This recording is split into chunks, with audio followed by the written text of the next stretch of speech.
देश की करीब 3/4 एमएसएमई इकाइयां ऐसी हैं जिनका कारोबार पिछले 5 वर्षों के दौरान या तो स्थिर रहा या घटा। कंसोर्शियम ऑफ इंडियन एसोसिएशन के सर्वे में ये जानकारी सामने आई। सर्वे में शामिल हुए करीब 76% लोगों ने कहा कि उनकी एमएसएमई यूनिट फायदे में नहीं चल रही। सर, सर्वे में और क्या बताया गया?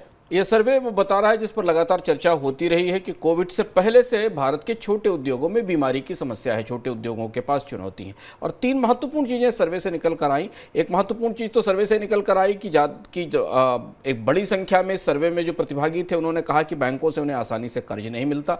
दूसरी चीज़ एमएसएमई के लिए क्या ब्याज दर ऊँची होती है। दूसरा, उन्होंने कहा कि छोटे उद्योगों के लिए ईज़ ऑफ डूइंग बिजनेस जैसी कोई स्थिति नहीं है, क्योंकि उनके पास उन्हें उसी तरीके के इंस्पेक्टर राज में और कानूनों में दौड़ना पड़ता है, जिनके बारे में हमने बजट से पहले जिक्र अपनी वित्त मंत्री के नाम चिट्ठी में किया था, जिसमें हमने आपको बताया था कि एमएसएमईज छोटे उद्योग है वो कैसी समस्या झेलते हैं।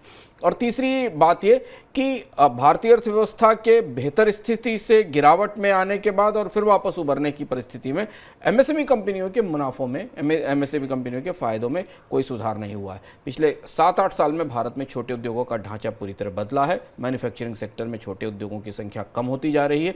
सर्विसेज सेक्टर में ही भारत में अब बड़ी संख्या में एमएसएमई दिखाई देते हैं। जो सबसे बड़ी चुनौती एमएसएमई सेक्टर के साथ निकल कर आ रही है वो ये कि उनके पास कार्यशील पूंजी की, वर्किंग कैपिटल की कमी होती है। उनके भुगतान लंबे समय तक बाजार में फंसे रहते हैं और इसलिए एमएसएमईज के मुनाफे और बैलेंस शीट में पर हमेशा दबाव रहता है। और ज़्यादातर इकाइयों ने कहा है कि उनका कारोबार में कोई फ़ायदा नहीं हो रहा है। ध्यान रखना ज़रूरी है कि भारत में छोटा उद्योग संगठित और असंगठित क्षेत्र में सबसे बड़े रोजगार देता है और सबसे ज़्यादा रोजगारों का स्रोत भी है।